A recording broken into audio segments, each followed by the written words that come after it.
Assalamualaikum warahmatullahi wabarakatuh. Waalaikumsalam warahmatullahi wabarakatuh. Bismillahirrahmanirrahim. Alhamdulillahi rabbil alamin.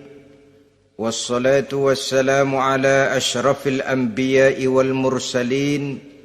Sayyidina wa maulana Muhammadin wa ala alihi wa ashabihil mujahidin at-tahirin. Amma ba'du, subhanaka la ilma lana illa ma 'allamtana innaka antal alimul hakim. La hawla wa la quwwata illa billahil aliyyil azim. Saudara-saudara kaum muslimin, terutama adik-adik para remaja dan pemuda yang saya cintai. Apabila seseorang akan membangun rumah, tentu saja dia akan mengadakan beberapa pilihan. Sejak dari memilih lokasi di mana rumah itu akan didirikan, sampai kepada menentukan bahan-bahan kualitas yang akan dipakainya, sampai kemudian kepada wujud dan bentuk rumah yang akan ditinggalinya. Demikianlah bahwa untuk membangun sebuah rumah yang hanya untuk menaungi kehidupan di dunia ini, kita mengadakan berbagai macam pilihan. Apalagi kalau kita akan membangun sebuah rumah tangga yang kita harapkan tidak hanya akan menaungi kehidupan di dunia ini, tidak hanya untuk kepentingan kita saja, tetapi juga untuk kepentingan anak cucu kita di belakang hari, termasuk sampai kepada hari akhirat nanti.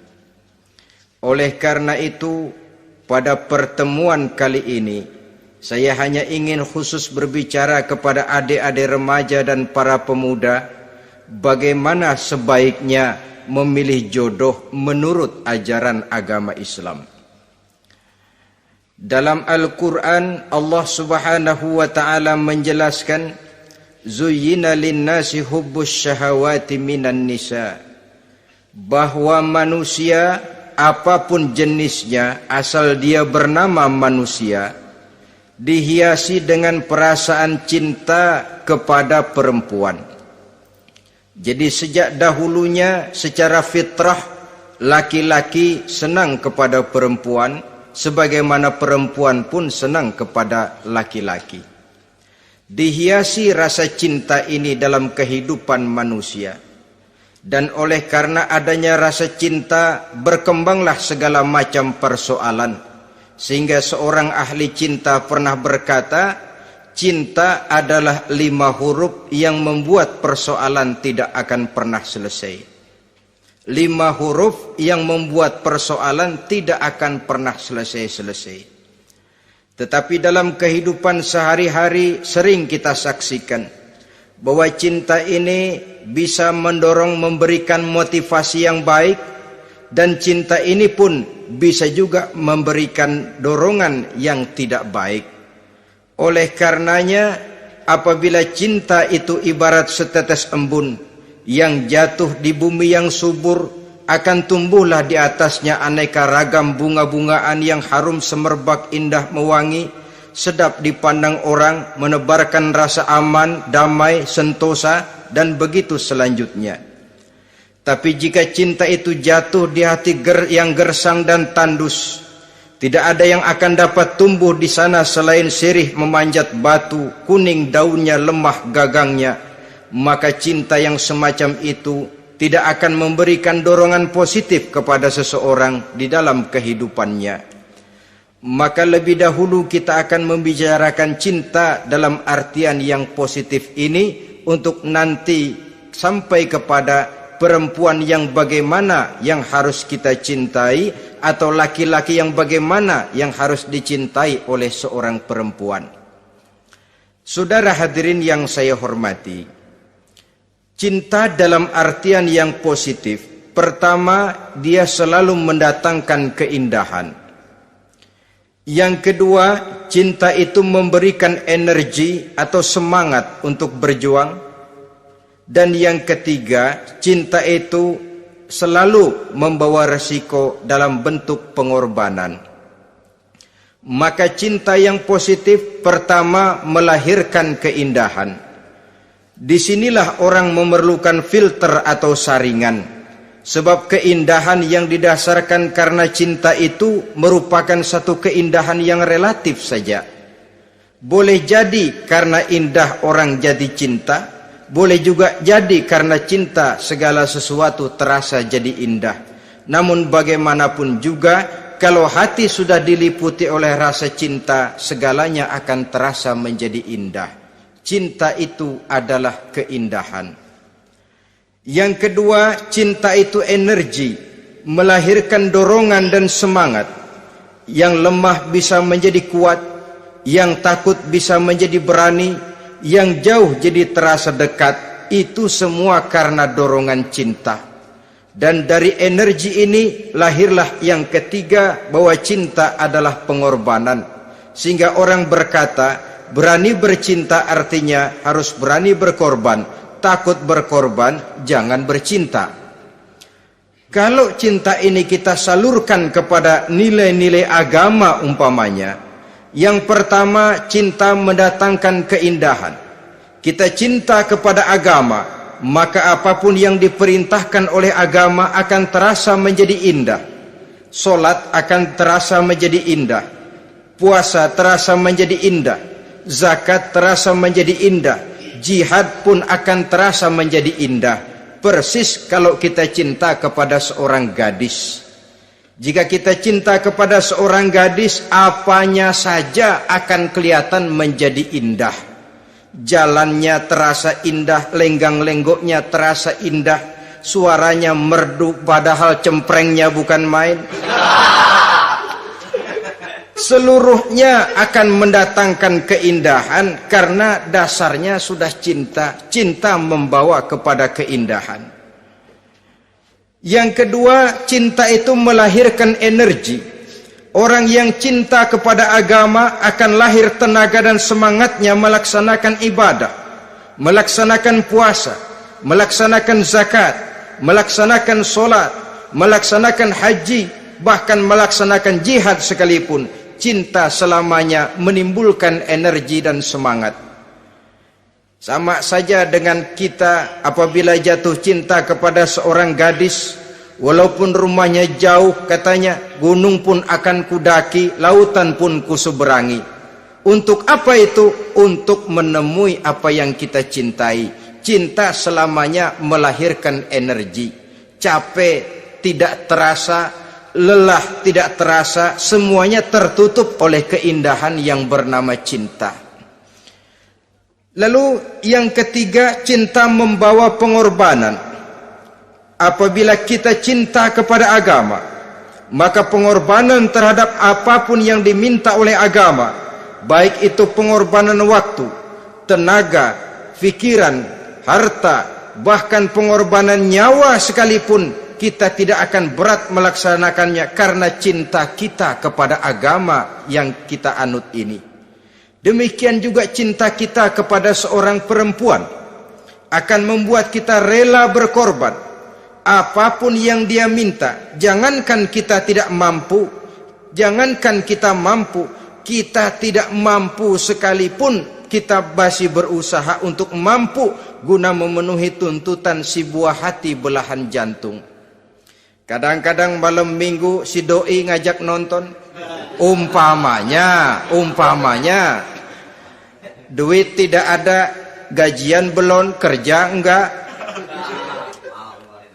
Timbullah inisiatif, entah sepatu kita jual ke tukang loa, entah celana mampir dulu ke tempat lain. Yang penting kita berkorban untuk memenuhi permintaan si buah hati belahan jantung. Ketika itu pengorbanan sudah tidak kita rasakan lagi. Bahkan pengorbanan yang paling pedih sekalipun, dalam gurau, dalam bercanda misalnya, dicubit kita oleh kekasih kita, pedih bukan main, terkelupas kulit, mengalir darah, bukan nangis, nyengir.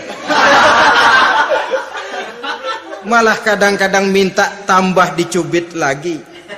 Itulah romantikanya cinta, sanggup membuat orang berkorban, melahirkan energi dan semangat, menambah keindahan dalam kehidupan, sepanjang dia dalam artian yang positif. Kalau demikian masalahnya, di dunia yang penuh dengan perbenturan nilai sekarang ini, orang sering salah jalan bagaimana memilih jodoh untuk membangun rumah tangga yang bahagia. Jangan lupa bahwa membangun rumah tangga ini bukan hanya untuk 1-2 bulan, bukan hanya untuk 1-2 tahun, bahkan bukan cuma untuk kehidupan dunia, lebih daripada itu pun untuk menunjang kebahagiaan di akhirat. Oleh karenanya, memilih jodoh bukan satu hal yang mudah, bukan satu hal yang bisa dilaksanakan sambil lalu, tetapi memerlukan penelitian, memerlukan pengamatan yang mendalam. Apa petunjuk agama tentang itu? Dengan kata lain, bagaimana seharusnya seseorang memilih jodoh dalam kehidupannya? Ini tentu saja sumbangan moral buat adik-adik remaja dan para pemuda yang lagi kebingungan memilih jodoh, atau barangkali buat bapak-bapak yang kepengen nambah lagi.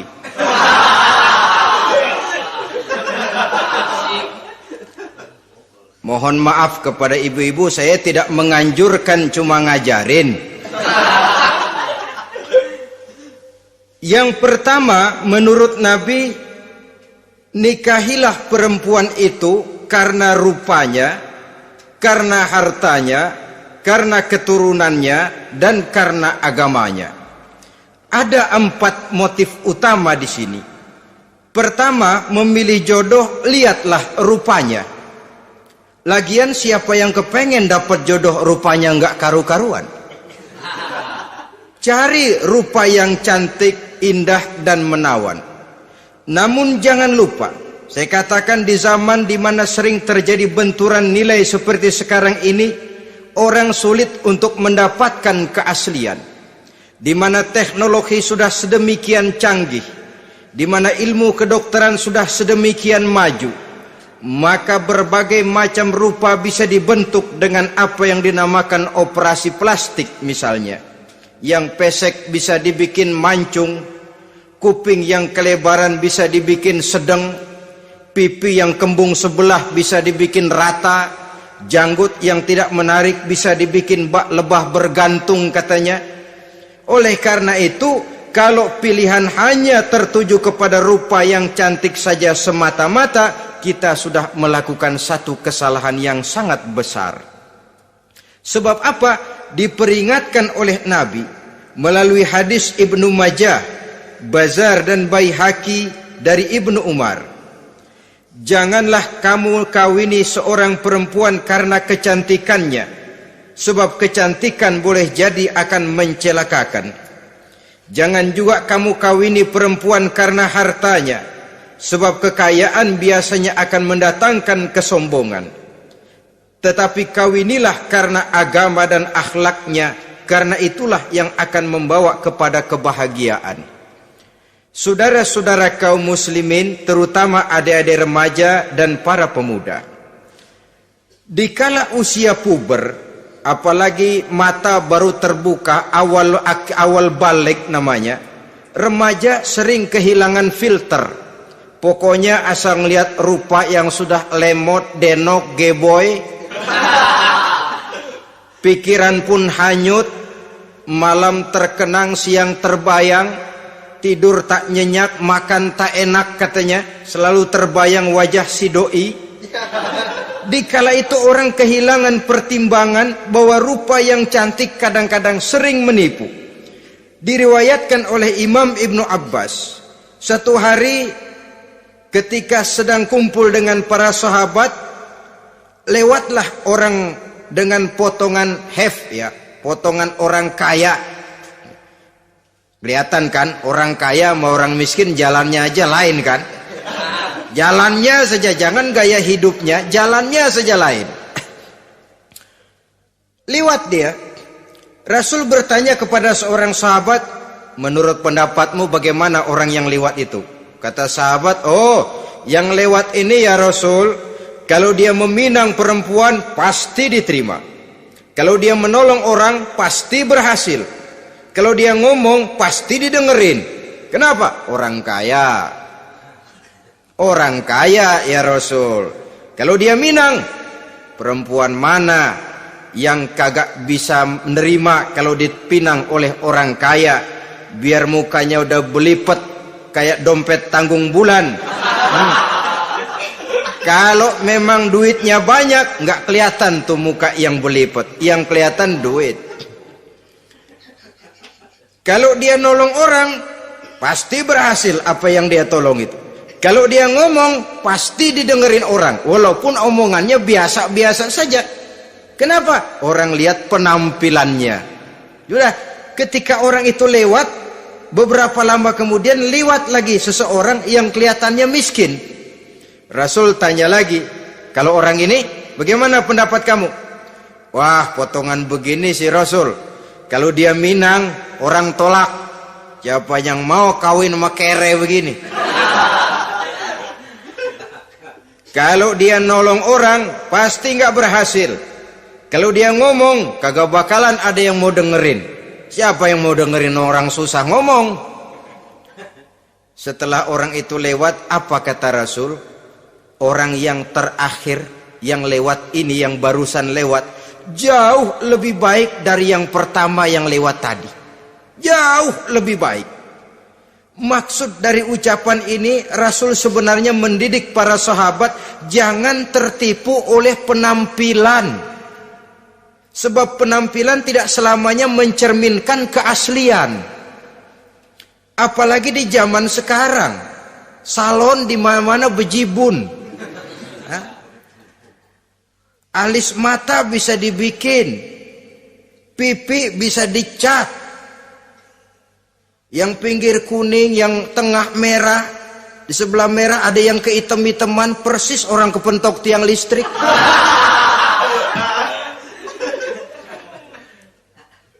Kecantikan yang artifisial, kecantikan yang bukan alami. Karena itu silakan saja cari yang cantik, tapi jangan terpaku sampai di situ. Sebab kecantikan di samping dia mudah berubah oleh pergeseran masa dan pertukaran waktu, ternyata penampilan tidak selamanya mencerminkan keaslian. Lain hari seorang sahabat pernah mengadu, "Ya Rasul, ada apa? Inna imraati la turaddu yadul lamis." Ya Rasul, istri saya tidak pernah menolak tangan orang laki yang menjamahnya, mengajak salaman kepadanya. Apa jawab Rasul? Ceraiin aja. Tapi hati saya berat ya Rasul, saya cinta betul sama dia. Ya kalau hatimu berat, jaga dia baik-baik. Nah, dari riwayat ringkas ini kita ambil satu perbandingan. Memang punya istri berwajah cantik itu kadang-kadang si malakama kalau imannya tidak kuat. Si malakama. Kita diemin aja, binal, makan hati, nggak aman, nggak tentram. Jangan-jangan saya berangkat ke kantor, dia ngompreng. Buah si malakama, seperti orang tadi, ya Rasul. Istri saya kelihatannya, sebenarnya nggak negatif maksudnya ini, cuma bersalaman, tapi terlalu ngobrol. La turaddu yadul lamis, tidak pernah menolak orang yang ngajak salaman. Ya sekedar salaman. Tapi kan awalnya dari salaman. Kalau sudah salaman kan strum bisa ngederdet dari tangan situ. Kata Rasul sederhana saja. Ya kalau memang begitu ceraiin. Saya nggak kuat Rasul. Saya cinta betul sama dia. Kalau kau tak kuat berpisah dengan dia, jagalah dia baik-baik. Ajar, didik, tanamkan rasa keagamaan di dalam hatinya.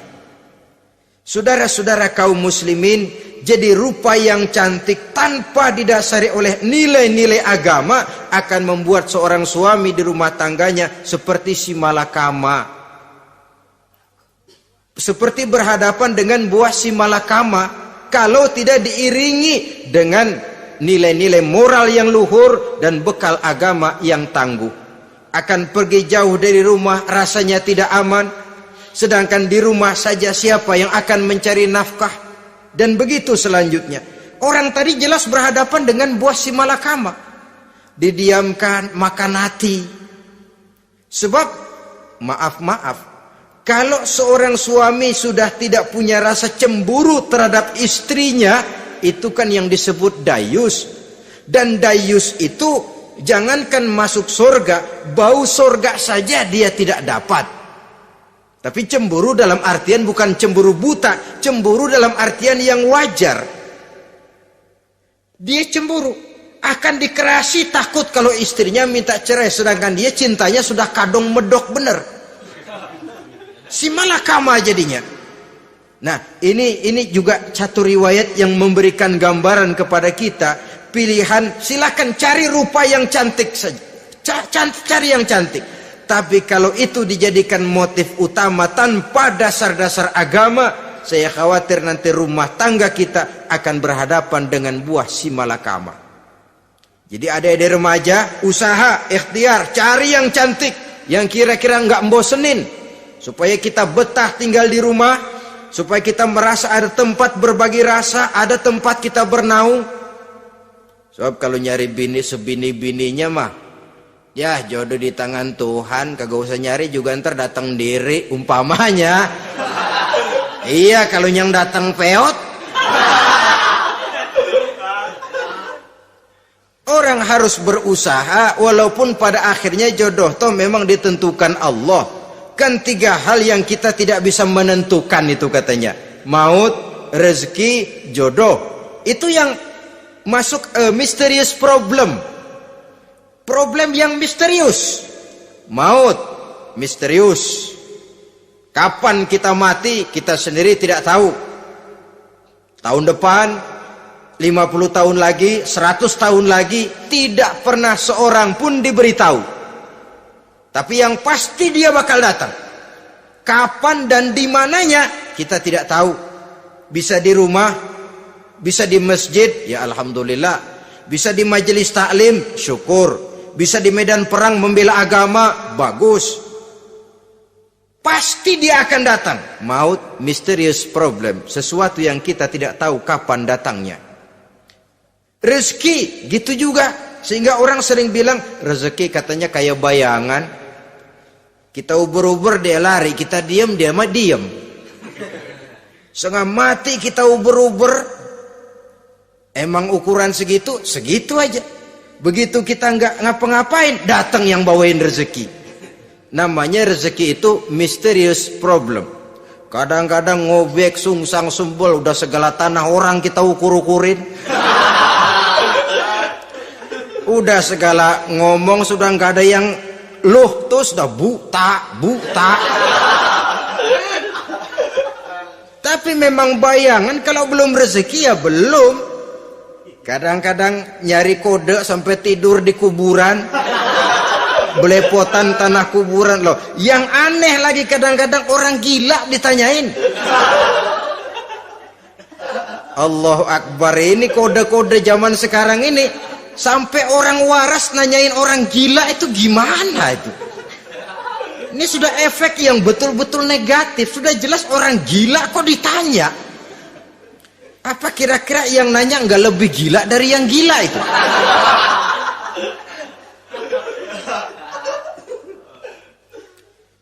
Saudara-saudara kaum muslimin, terutama adik-adik remaja dan para pemuda, jadi silakan saja cari rupa yang cantik, karena dia akan jadi tautan hati, buah hati belahan jantung, tempat kita berbagi rasa, tempat kita pulang dan tinggal di rumah tangga kita. Tapi hendaknya kecantikan rupa itu diiringi juga dengan kecantikan budi. Karena itu cari rupa yang cantik. Ini pilihan utama. Yang kedua, kata Nabi, harta, cari yang kaya. Tetapi jangan lupa, jangan dijadikan pilihan utama, karena kekayaan sering mendatangkan kesombongan. Apalagi kalau seorang pemuda mendapat istri orang kaya. hidupnya dimodali oleh istrinya, maka biasanya wibawanya sebagai seorang suami akan hilang. Akhirnya komando di tangan istri. Dikala itulah suami tidak lebih daripada prajurit yang taat kepada komando istrinya. Padahal menurut konsep Quran, ar-rijalu qawwamuna 'alan nisa, laki-laki diciptakan sebagai pembimbing bagi perempuan. Kalau nanti suatu saat terjadi benturan, sedangkan modal diberikan oleh istri, terjadilah pengungkitan. Kata istrinya apa? Lu jangan bertingkah, lu kan kawin sama gue modal lu kolor doang.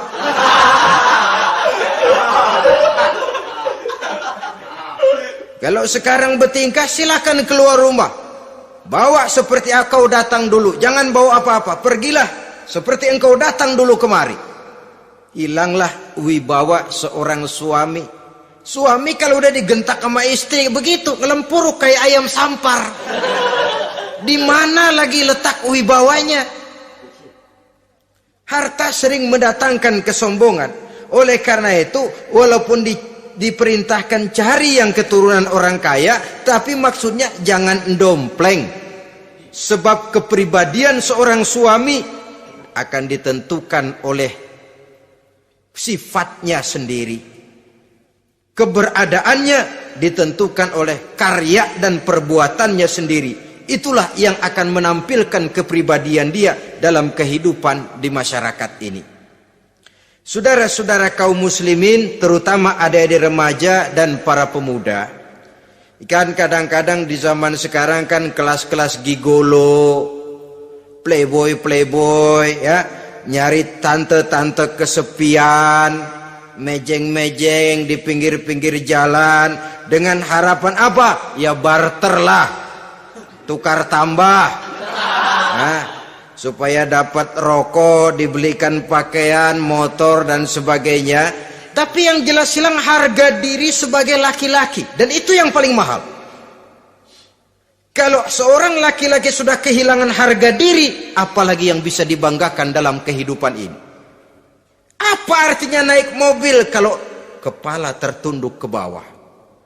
Apa artinya jalan di tengah masyarakat kalau kita tidak bisa menengadah dengan satu kebanggaan?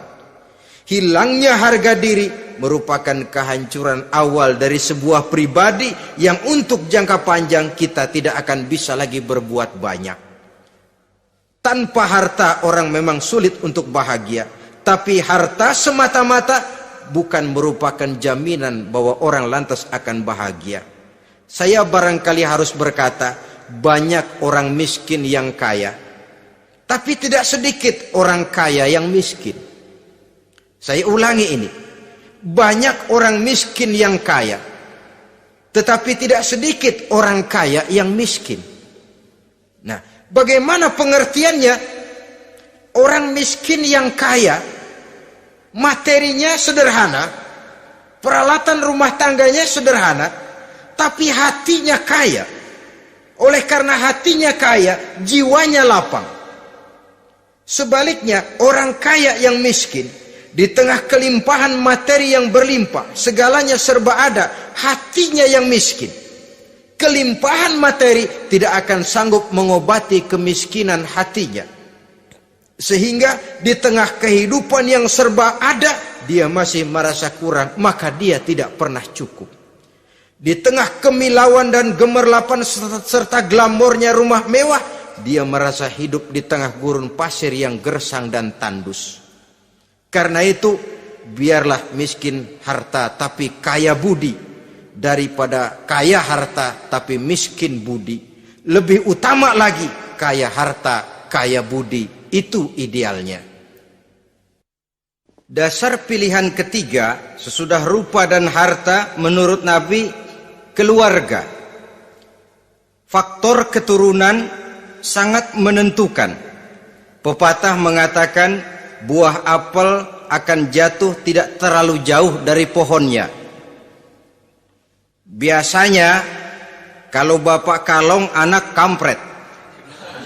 bapak nyolong, anak nyopet. Itu fotokopi. Saudara-saudara, sungguh pun demikian, faktor keluarga bukan merupakan yang paling dominan, karena segalanya memang bergantung kepada hidayah dari Allah Subhanahu wa ta'ala. Kalau hidayah datang, bisa saja anak maling bisa jadi kiai. Kalau hidayah datang, bisa saja anak nabi malah ikut bersama orang-orang kafir. Pada akhirnya orang mau besar atau tidak bukan dengan jalan menyempeng kepada keturunan orang lain, tapi ditentukan oleh kepribadian dirinya sendiri. Tidak bisa kita menjadi besar dengan menyebut kebesaran orang lain. Itu sebabnya dicontohkan oleh Imam Ali pada saat beliau berkata, laisal fata may yaqulu kana abi walakinnal fata may yaquluha anadha. Anak muda yang gentleman adalah anak muda yang berani berkata, inilah saya. Bukan anak muda yang membanggakan leluhurnya. Ini kan zaman sekarang ini lagi ngetop-ngetopnya lagu-lagu cengeng katanya. Sebenarnya menurut saya bukan cuma lagu cengeng yang jadi masalah. Lagu cengeng cuma satu efek dari sikap yang lebih utama dari itu, yaitu mental cengeng. Kalau mental sudah cengeng, apapun yang kita lakukan akan jadi cengeng. Tidak cuma lagu, kebudayaan yang lahir akan kebudayaan cengeng. Jadi pengusaha cengeng. Jadi pejabat cengeng. Jadi kiai cengeng. Kenapa? Mental cengeng. Di antara mental cengeng itu apa? Mengandalkan fasilitas atasan. Kalau tidak ada fasilitas dari atas, lantas tidak bisa berbuat apa-apa, cengeng. Menjadi besar bukan karena karier pribadi, tapi karena nasib katrolan. Itu pun termasuk mental cengeng. Sedikit gagal, bagaimana sedikit jalan buntu, sedikit deadlock, lu ngapain lu melulu? Saudara hadirin yang saya hormati, jadi lebih penting dari sekedar lagu-lagu cengeng, saya malah lebih suka bicara mental cengeng ini.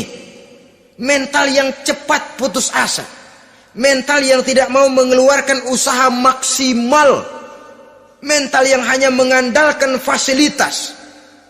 Sedangkan pribadinya tidak lebih daripada pribadi sumuhun dawu, pribadi kulon nuwun, pribadi kumaha juragan wae, pribadi oke bos, pribadi asal bapak senang. Bukankah itu semua merupakan cermin dari mental-mental yang cengeng, yang untuk jangka panjang tidak akan pernah menguntungkan daripada pembangunan bangsa dan negara yang kita cintai ini. Seseorang mau besar atau tidak bukan dengan jalan menyempeng kepada kebesaran orang lain. Bahkan Syauqi dalam sebait syairnya yang lebih tegas mengatakan, wa syarrun nasi zu khumulin iza fakhartahum zakarul jaduda wa syarrun nasi wa khairun nasi zu syarafin qadimin aqama li nafsihi syarafan jadida. Generasi yang paling jelek adalah generasi pemalas. Kalau kelihatan orang lain lebih hebat dari dia, disebut-sebutnya kebesaran nenek moyangnya. Dia sendiri nggak punya prestasi apa-apa. Kerjanya cuma ngandeli kerjanya cuma menggelayuti fasilitas orang tuanya.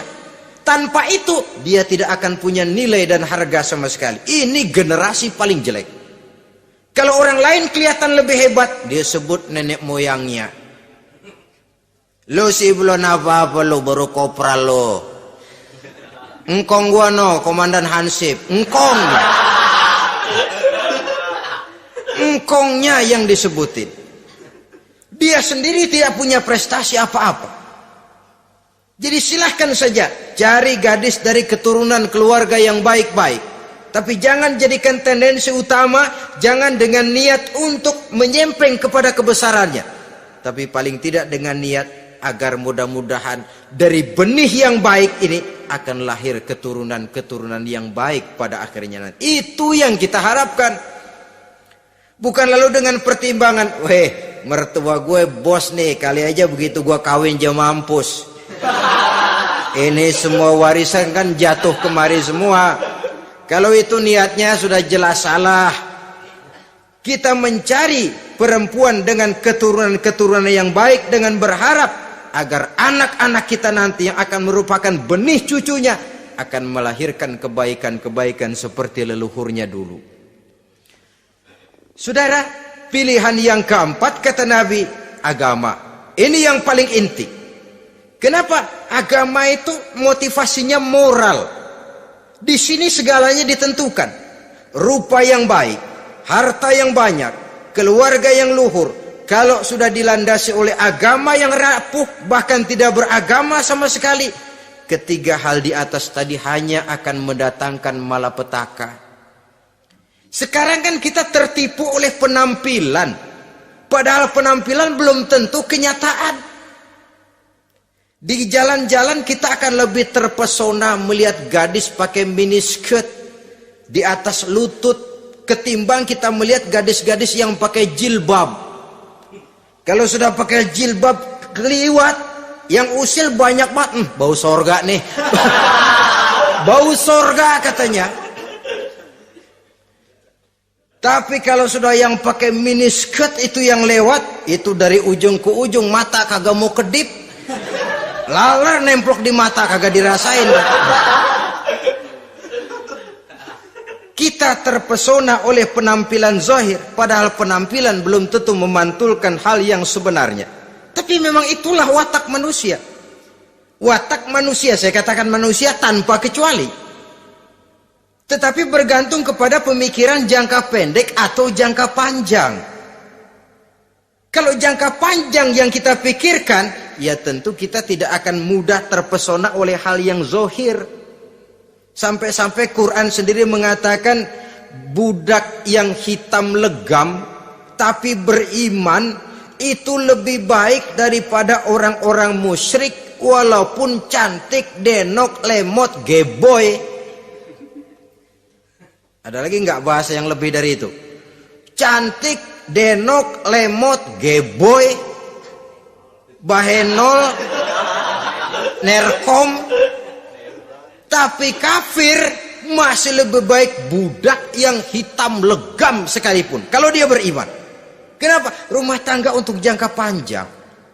So itu Islam tidak membolehkan kawin campuran dengan lain agama. Walaupun ada ayat yang mengatakan boleh kawin dengan ahlul kitab. Tapi sebagian mufassir menjelaskan bolehnya kawin dengan ahlul kitab itu dalam kondisi darurat. Dalam kondisi normal tidak bisa. Kenapa? Kalau sudah berlainan agama, akan terjadi kerancuan rumah tangga untuk jangka panjang. Bagaimana membina dalam keharmonisan di rumah tangga? Bagaimana nasib anak-anak nanti? Kadang-kadang ada keluarga, kami sih keluarga modern. Anak-anak kami berikan kebebasan untuk milih agama apa saja. Bapaknya Islam, istrinya Kristen, anaknya ada yang Hindu, Buddha. Bagus nih, keluarga pecel namanya. Bagaimana keluarga modern bisa seperti itu? Padahal seorang suami bertanggung jawab di hadapan Allah. Dia akan ditanya tentang istrinya. Dia akan dimintakan pertanggungan jawab tentang anak-anaknya. Kalau istri kita berlainan agama, mungkin terjadi pengkaplingan. Pokoknya kalau anak perempuan ikut ibu, anak laki ikut bapak. Administrasi dunia bisa begitu, tapi akhirat pertanggungan jawab di hadapan Allah. Bisakah kita? Sorry aja Tuhan emang janjinya begini. Saudara hadirin yang saya hormati, oleh karena itu budak legam hitam kalau beriman masih lebih baik daripada orang-orang yang tidak beriman walaupun cantik dan mempesona. Kenapa? Ini faktor agama. Ya buat 1-2 bulan bisa terwujud rumah tangga yang tentram. 2-3 tahun mungkin masih bisa bertahan. Tapi sampai kapan? Sampai kapan itu akan terwujud? Pada akhirnya akan muncullah dilema yang akan sulit buat diatasi. Oleh karenanya motif agama dijadikan stres oleh Nabi. Fasfar bizatiddin taribat yadak. Pilih agama sebagai titik sentral, sebagai pilihan utama. Kalau agamanya kuat, walaupun rupanya sederhana, tapi karena nilai agamanya kuat, dia bisa menyenangkan hati suaminya. Dia bersolek untuk kepentingan suaminya.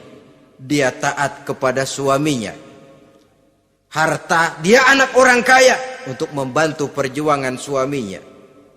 Tapi kalau tidak ada modal agama, rupa yang cantik bisa menyengsarakan suami. Apalagi kalau suami kere. Istrinya sudah cantik, kaya ataupun tidak kaya kadang-kadang. Udah, suaminya suruh ngempuk di rumah bininya yang kerja. Ya kalau kerja mendingan kalau dikerjain itu.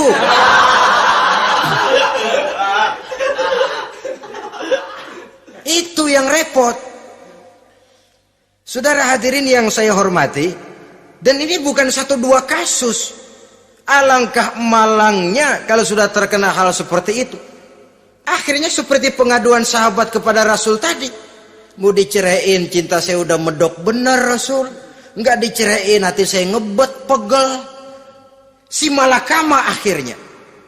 Jadi oleh karenanya agama. Kalau dia cantik, walaupun miskin, agamanya kuat, dia bisa memelihara kehormatan diri. Dia kaya, agamanya kuat, hartanya disalurkan di jalan Allah. Karena itu agama jadikan pilihan utama. Dan ukuran agama itu bukan cuma jilbab loh. Ya kadang-kadang ada juga yang jilbabnya nggak pernah lepas, tapi kadang-kadang akhlaknya lebih binal dari yang kribo.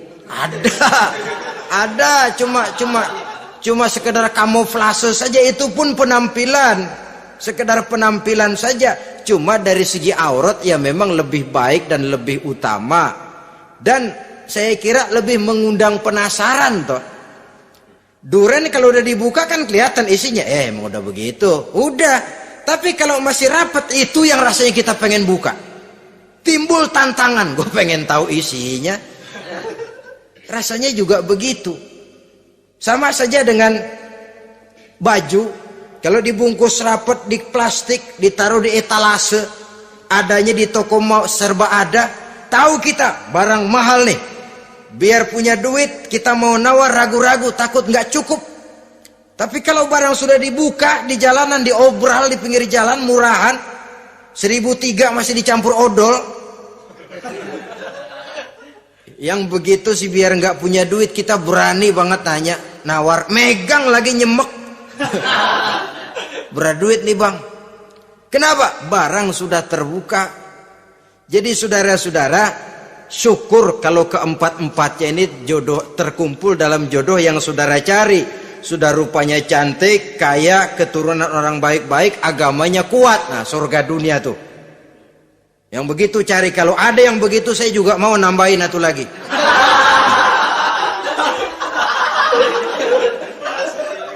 Tapi yang kumpul keempat-empatnya ini terus terang saja langka. Makhluk langka ini. Kadang-kadang cantik, kaya, keluarganya hebat, agamanya nol, akhlaknya kayak setan. Tapi yang paling celaka kalau empat-empatnya kagak ada. Rupanya jelek, melarat, bapaknya biang maling, kagak beragama lagi. Apanya yang mau dipilih? Mampus saja mendingan. Sudah nggak ada pilihan sama sekali tuh. Sudah nggak ada pilihan sama sekali. Saudara hadirin yang saya hormati, terutama adik-adik remaja. Nah, lalu apa motivasi agama dalam pembinaan ini apa? Agama ini kan memberikan contoh bahwa perempuan yang baik itu, yang kita ingin jadikan dia sebagai ideal dalam pencarian jodoh, tandanya 3. Iza ra'aitaha sarratka, kata Nabi. Kalau dipandang, dia bisa menggembirakan kamu. Kan ini yang penting buat seorang suami. Kalau saudara nanti jadi suami, punya istri yang jadi partner setia mendampingi suaminya. Kalau dilihat nggak bosenin, Kenapa? Dia berdandan untuk nyenangin hati suaminya. Enggak bosenin. Kan kadang-kadang ada bini kalau kita pulang demek aja fotonya.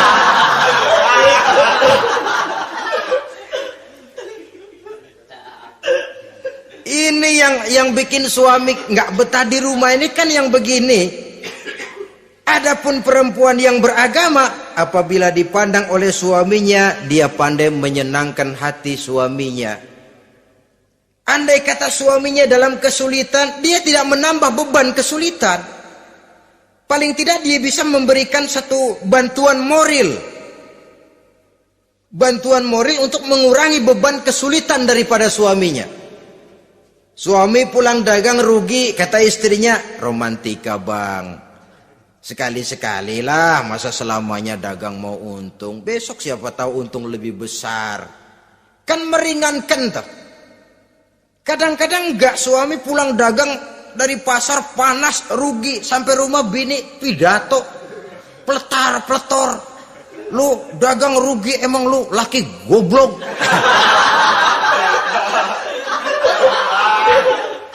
Sudahlah di pasar rugi, di rumah digoblok-goblokin. Ini nanti kena penyakit broken home yang begini ini. Padahal kesuksesan di kantor, kesuksesan di pasar, kesuksesan di medan tugas selalu dimulai dari kesuksesan dan ketenangan dari rumah tangga. Dia berhias untuk kepentingan suaminya, tidak terlalu berlebihan, dan suaminya pun pandai menghargai istrinya dengan kata-kata yang menimbulkan gairah dan semangat. Melihat istrinya bersorak, kamu makin cantik saja. Jangan juga kadang-kadang suami ketus. Ngelihat pulang kantor, lihat suaminya, istrinya dandan rapi. Tumben lu mau bekasin apa? Mau bekasin katanya. Artinya apa ini? Pandai mengembirakan, bisa tenggang rasa, bisa berbagi rasa. Sehingga suami merasa ada tempat dia bertukar pikiran. Ada tempat dia membicarakan persoalan. Dialog dalam kehidupan berumah tangga itu sangat diperlukan. Iza ra'aitaha sarratka, kalau dipandang dia sanggup mengembirakan kamu. Dikasih uang 500 senyum, 5.000 pun ketawa. Menggembirakan. Dia bisa taruh kata hatinya kesel, tapi mulutnya senyum. Nah ini yang sulit ini. Senyum tapi kesel, kesel tapi senyum. Kadang-kadang istri itu kan kalau sudah kesel, suami pulang nggak bisa dia menyembunyikan kekesalannya. Dari jauh suami sudah lihat ini yang nyambut, ini bemo ini. Udah monyong serem. Saudara hadirin yang saya hormati, yang kedua, bila diperintah dia taat. Ini pengaruh agama. Sehingga Nabi mengatakan, "Lau amartu li ahadin ayyasjuda ila ghairiha, la amartul mar'ata litasjuda ila zawjiha likibari haqqihi 'alaiha." Andai kata saja boleh aku memerintahkan manusia untuk sujud kepada sesama manusia, pastilah aku perintahkan perempuan untuk sujud kepada suaminya. Kenapa? Karena besar hak suaminya kepada dirinya. Untung sujud kepada manusia tidak boleh. Andai kata boleh, perempuan disuruh sujud sama suaminya. Ini tidak perlu sampai sujud, cium tangan saja minta ridho suami. Kadang-kadang perempuan sekarang berat. Paling banter setahun sekali lebaran doang. Laki pulang sembahyang tubruk, cium tangan minta redo, nangis segala macam. 3 hari habis lebaran beras habis, monyong aja lagi.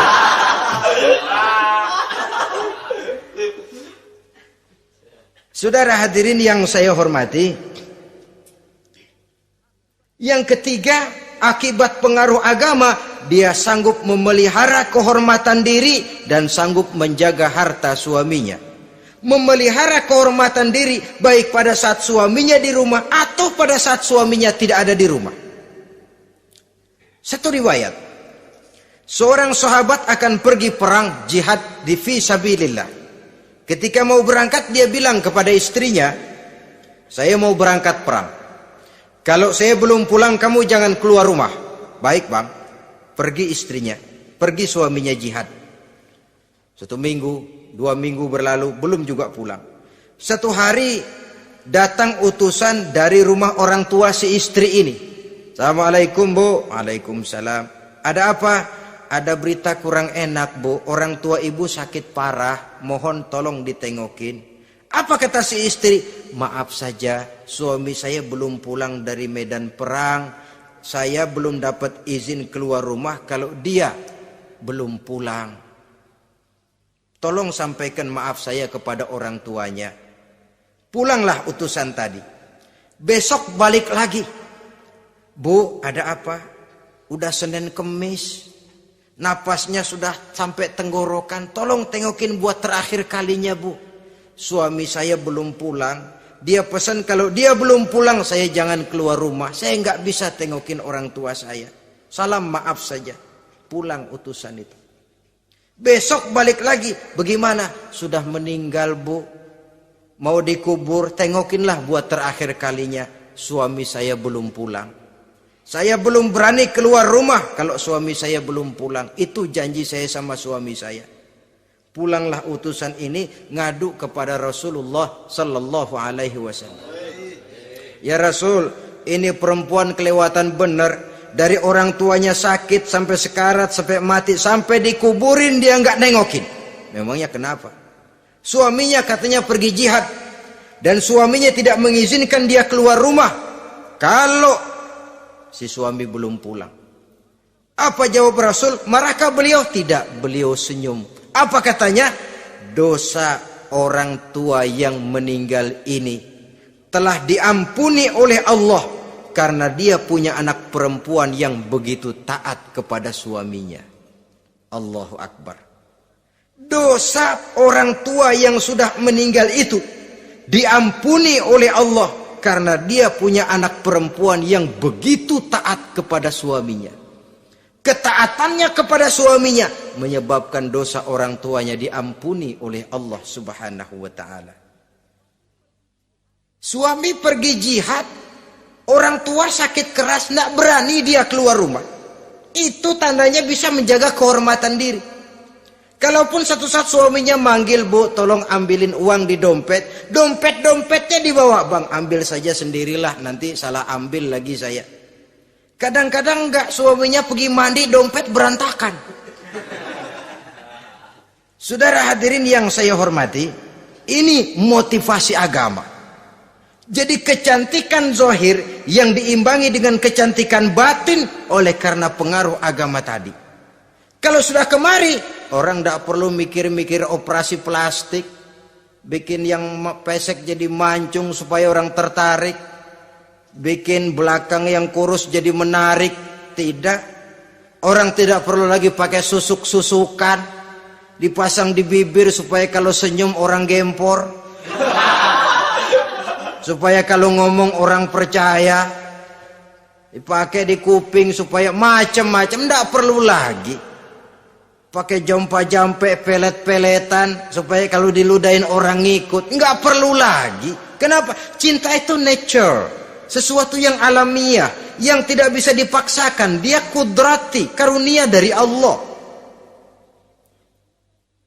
Tidak bisa cinta dipaksakan. Kalaupun bisa, dengan ilmu pelet, oh saudara bisa membuat orang jatuh cinta, ya 2-3 hari, 4-50 hari. Kesananya apa yang akan terjadi? Kelanggengan tidak akan pernah terwujudkan. Kenapa? Keterpaksaan yang akan timbul. Dalam kondisi semacam itu, rumah tangga tidak akan mengalami ketenangan dan ketentraman. Jadi biarkan cinta berjalan secara alamiah, karena dia memang alamiah. Saudara-saudara, nah sekarang kalau sudah ketemu nih, yang 4 tadi, rupa cantik, keturunan boleh, kaya lumayan, agama kuat. Apa yang harus kita cari? Apa yang harus kita lakukan? Apa pakai pepatah anak sekarang? Aku lihat, aku pikat, aku dapat, aku sikat, aku minggat. Bangsat.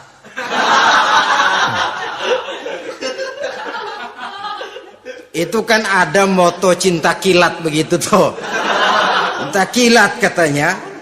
Aku lihat, aku pikat, aku dapat, aku sikat, aku minggat. Bangsat. Atau kita harus hanyut dalam arus free love, free sex, summon living, eksperimen dulu? Tidak. Islam mengajurkan kalau memang seret, ini rasanya ini nih, mantap gue nih. Apa yang diajarkan oleh Islam selanjutnya? Meminang, saudara-saudara. Meminang adalah langkah awal untuk mengikat tali pernikahan. Diizinkan meminang, dan di dalam meminang pun diizinkan untuk melihat. Cuma kalau boleh, ya syaratnya itu waktu melihat itu jangan sampai ketahuan si perempuan yang akan kita pinang itu. Untuk apa kita meminang? Pertama untuk yakin bahwa perempuan yang kita inginkan ini sudah kumpul syaratnya itu, tidak ada cacatnya. Yang kedua, untuk memperkuat tekad hidup berumah tangga, diperlukan meminang. Adapun adat itu berbeda. Tapi bahwa konsep meminang itu dalam Islam ada, itu jelas.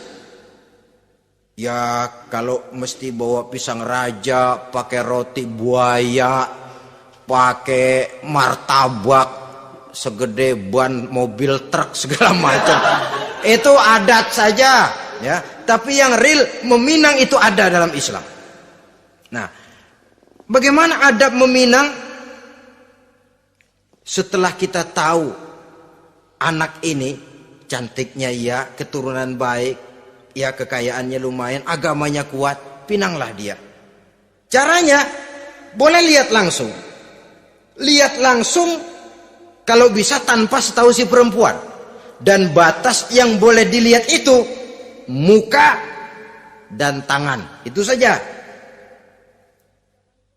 Jadi jangan gerusak. Minta permisi Pak, saya mau ngelihat anak bapak seutuhnya, soalnya buat saya ini nanti. Apanya aja dibedolin, jangan.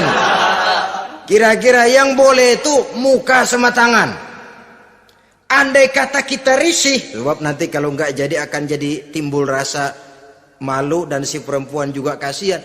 Boleh mengutus perempuan yang kita percaya. Coba kau ke sana, lihat kondisinya yang sebenarnya bagaimana. Kalau ngelihat dari jauh sih utuh, siapa tahu nanti tangannya kurang sebelah. Coba lihat sana. Saudara-saudara, kemudian boleh juga ditanyakan kepada orang tuanya. Dan dalam hal ini orang tua si gadis tidak boleh menyembunyikan aib atau cacat yang dimiliki oleh anaknya. Dia harus menceritakan apa adanya, sampai pun kekurangan anaknya yang paling kecil sekalipun. Sebab apa? Jangan sampai istilah pepatah beli kucing dalam karung. Kedengeran suaranya doang meong-meong, begitu dibuka tuh kucing gempor sebelah kakinya nggak ada. Kan tentu kita tidak kepengen kecewa di belakang hari. Itulah perlunya meminang sebagai jembatan untuk menuju kepada pernikahan.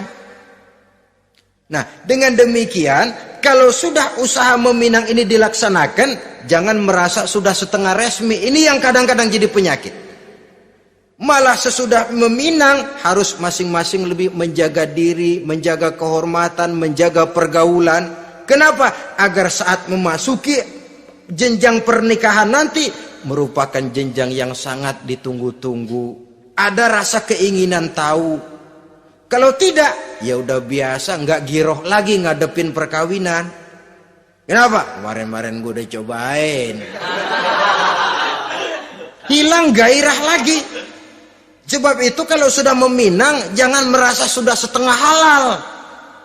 Udah minang ini Kadang-kadang orang tua juga konyol, sudah dipinang diumbar. Lu mau kemana keda lu udah pinang? Padahal meminang itu cuma langkah awal. Sedangkan selanjutnya harus lebih berusaha menjaga kehormatan diri sampai pada saat nanti pelaksanaan pernikahan.